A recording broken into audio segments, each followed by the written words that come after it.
आप जब लालची हो जाते हैं ना, तो आपके नेत्र बंद हो जाते हैं, फिर आपको कुछ सुहाता नहीं है। फिर वही है वो मृग तृष्णा, वो कभी समाप्त होने वाली नहीं है। वास्तविक हमारा परिचय यही है कि हम अपने दुख से नहीं दुखी हैं। पड़ोसी की गाड़ी आ जाने से यदि हमारे साथ में हमारा सहपाठी प्रथम आ जाता है, यदि हमारे साथ में व्यापार करने वाला व्यापारी हमसे आगे चला जाता है, तो हम उसके सुख को देखकर अधिक दुखी हो जाते हैं। तब वो परिस्थिति अवसाद की है। परंतु समय आ गया है, आप अपने विवेक का भी उपयोग करें, क्योंकि समय ऐसा आ गया है कि समोसा खाने से भी कृपा बरस रही है।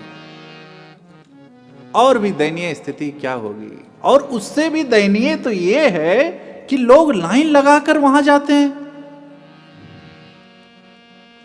अरे यदि समोसा खाने से कृपा होती तो जगत समोसा ही खाता। अच्छा, उसका परिणाम क्या होता है? मेरे मोहल्ले में एक पीसीएस अधिकारी हैं, उनका पुत्र है। एक दिन मेरे पास आया, कहा भैया मैं आपसे कुछ बातें करना चाहता हूं, आप अपनी सक्सेस के बारे में मुझे कुछ बताएं, मैं पढ़ाई कर रहा हूं, संघर्ष कर रहा हूं। हमने कहा हमारी सक्सेस तो हमको ही नहीं पता है। क्यों? क्योंकि हमारे पे तो रघुनाथ जी की कृपा है, मोरे सबई एक तुम स्वामी, और तुम कैसे हो रही है तो हम नहीं जानते। लेकिन बेटा ये बताओ कि अध्यात्म से तुम्हारा कैसा नाता है? उसने कहा कि भैया मैं पहले सूर्य भगवान को जल देता था और अहर्निश एक सामान्य क्रिया में पूजा करता था, पाठ करता था या इत्यादि हनुमान चालीसा पढ़ता था। लेकिन भैया मैं कुछ दिन बाद मैंने देखा कि जब टीवी पर यह स्थिति हो गई कि लोग समोसा खाने से कृपा बरस रही है, कोई कह रहा है आश्रम में पैसा दो, कोई कह रहा है हष्ट पुष्ट, मैं बच्चे की बात कर रहा हूं, बड़े अधिकारी का बच्चा और बहुत इंटेलिजेंट बच्चा है। बड़ा मैं सोचा और उसने कहा भैया मैं आपको सुनता हूं। मैंने कहा बेटा बात तो तुमने बहुत उच्च कोट की कही है, इसमें तो कोई दो मत है ही नहीं। लेकिन अब कहा तब से मेरी अपने धर्म से निष्ठा ही खत्म हो गई। मैंने कहा यार वो करते हैं तो आपको क्यों? तो कहे भैया मन नहीं लगता आप। क्यों? क्योंकि अब हमारे दोस्त लोग जब हम तिलक लगाते हैं तो हमसे कहते हैं कौन से बाबा के पास आए हो, बाबा हो गए हो। ये दशा हो गई। हम अपने को, अपने समाज को किस ओर ले जाना चाहते हैं, ये हम आप स्वयं निश्चित करें। ये गलती जितनी ठीक है, लेकिन उनके बाजार को खरीदार तो हम ही आप हैं ना।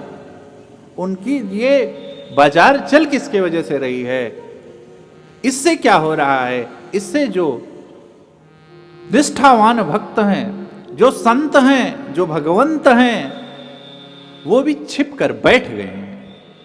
क्यों? क्योंकि कली प्रभाव है, उनका इतना प्रभाव हो गया है कि वो भी बेचारे, क्यों?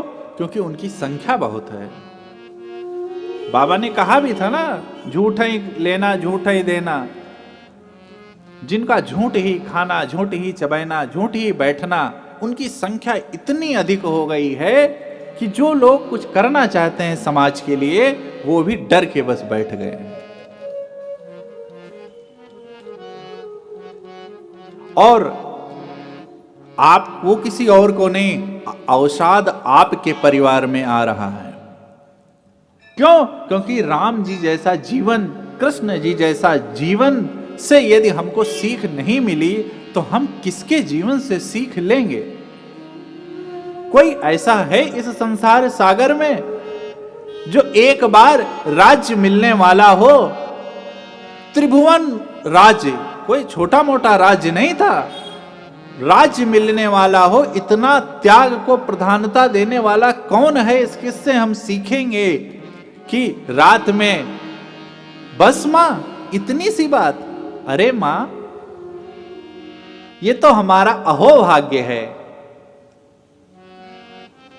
सुन जाननी सोई सुत बड़ भागी, सुन जननी सोई सुत बड़ भागी।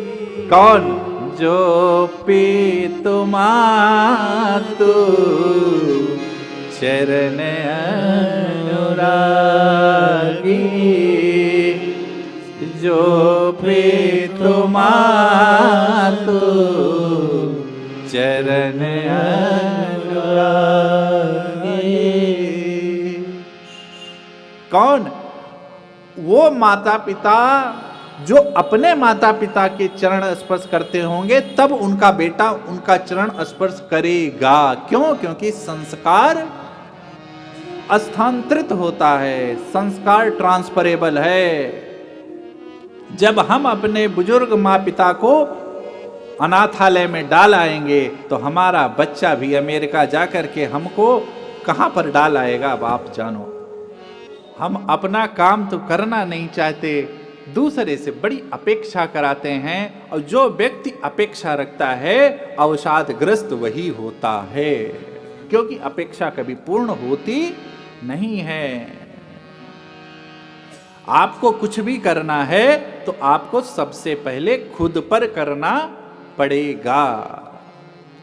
हाय हेलो से बाहर निकलिए। क्यों? प्रणाम करने से हमारे जीवन में विनम्रता आती है। प्रणाम करने से ऐसा नहीं है, सूर्य को जब हम प्रणाम करते हैं, सूर्य भगवान को, तो हमारे अंदर धन्यवाद का भाव आता है, हमारे अंदर क्षमा आती है, हमारे अंदर शील आता है। और क्षमा इतनी आसान वस्तु नहीं है। क्षमा वही कर सकता है जो आत्मीय से मजबूत हो, जिसके पास आत्मबल हो। निर्बल के बस की बात नहीं है क्षमा, निर्बल नहीं कर सकता क्षमा। तो भक्त के जीवन में तनाव ना हो, यह असंभव है। युवान भाई बहन, इस जीवन में यदि आपको सफल होना है तो आपको भक्ति, ज्ञान और कर्म, ये तीनों को समन्वित जीवन जिएंगे, तब जाकर के आपको मनवांछित फल प्राप्त होगा, जो लोक नहीं परलोक। क्यों? क्योंकि नाम लोक नहीं परलोक का भी संवारता है। क्यों? आज ईश्वरीय सत्ता पर ही हम प्रश्न चिन्ह उठाने लगे हैं, भगवान की सत्ता पर भी हमको संदेह होने लगा है। क्यों? क्योंकि वो हमारे चक्षु, जो जिससे हमें वो दर्शन होती, जो अनुभूति के चक्षु हैं, वो बंद नहीं है, वो सील पैक हो गए हैं।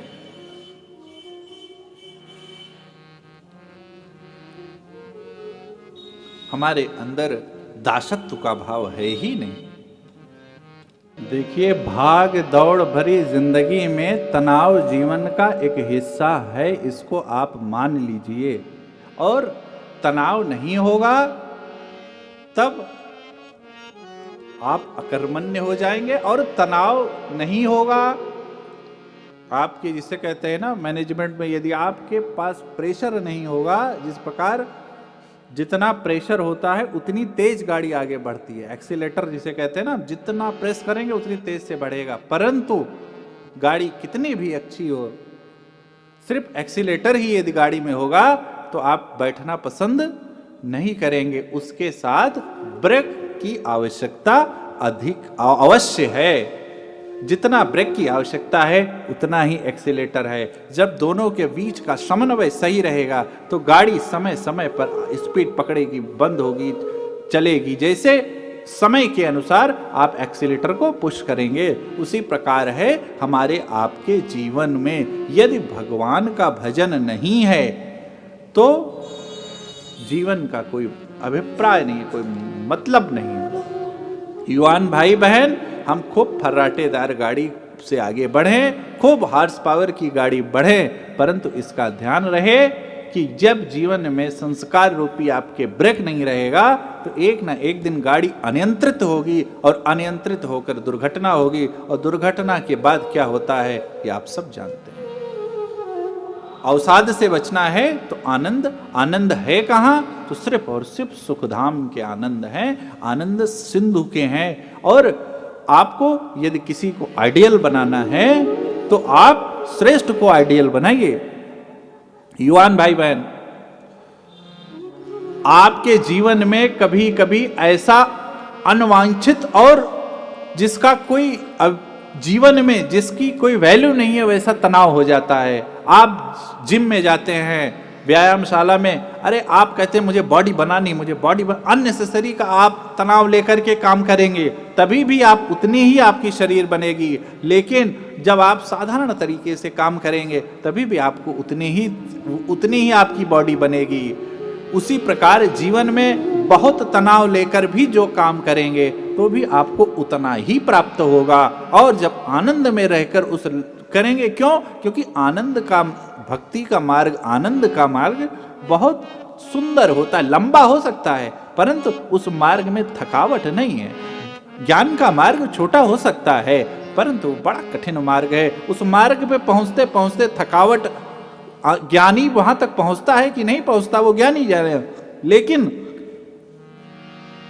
सूरदास जी को जब भगवान ने दर्शन दे दिया तो भगवान ने कहा तुम्हें नेत्र दे दूं? सूरदास जी ने कहा नहीं, अब क्या जरूरत है, हमें तो प्रतीक्षा में ही आनंद आ रहा था, रघुनाथ जी आपने तो कृपा कर दी। और उसी प्रकार है ये भक्ति का मार्ग, जहां पर हम सुख का मार्ग जिसे कहते हैं, सुख कहीं पर है नहीं। आज से आप महसूस करना शुरू कर देंगे, आपके जीवन में आप सुख से जीने लगेंगे। लेकिन जब सुख के लिए जिएंगे तो कभी सुख प्राप्त होने वाला नहीं है। तो भक्ति क्यों? भक्त को तो प्रतीक्षा में ही आनंद है, मिले ना मिले। लक्ष्य आप निर्धारित कीजिए, लक्ष्य बड़ा कीजिए, कर्म कीजिए, परंतु ये ध्यान रहिए कि ब्रेक हमारा संस्कार है। जब संस्कार से, मूल से हटे तो फिर आप कितना भी कर लीजिए, आप कुछ प्राप्त होने वाला नहीं। यदि प्राप्त भी हो जाएगा तो वो सुख और आनंद आपको नहीं दे सकता, इसमें कोई दो मत है नहीं, इसमें कोई दो मत है नहीं। क्योंकि आज आप मर्सिडीज लाएंगे, कल कोई और मर्सिडीज के ऊपर कोई गाड़ी, रेंज रोवर या कोई जो भी गाड़ी कोई ले आएगा तो आपको बस उसकी तरफ भागना है। उसके भी ऊपर ले आएगा तो कोई कुछ ले आएगा, कोई कुछ ले आएगा, कोई चार्टर्ड ले आएगा, फिर उसके ऊपर कोई कुछ ले आएगा। इससे सुख की प्राप्ति नहीं हो सकती। सुख से जीना है तो जो रघुनाथ जी ने दिया, काम कर्म करते रहिए। कर्म का मार्ग कार्यरत बनाता है आपको। आप अपने जीवन में निरंतर कार्यरत रहिए, कार्यकर्ता रहिए, कर्ता कर्म करते रहिए, कर्म करते रहिए। और ये सब किससे प्राप्त होता है? तो जो सामने नर्मदेश्वर भगवान बैठे हैं, शिव जी से आपको जीवन में शिक्षा लेनी चाहिए। हर से हे तो हेरी हरही को, हर से तो हेरी हरही को, भूषण प्रिय भूषण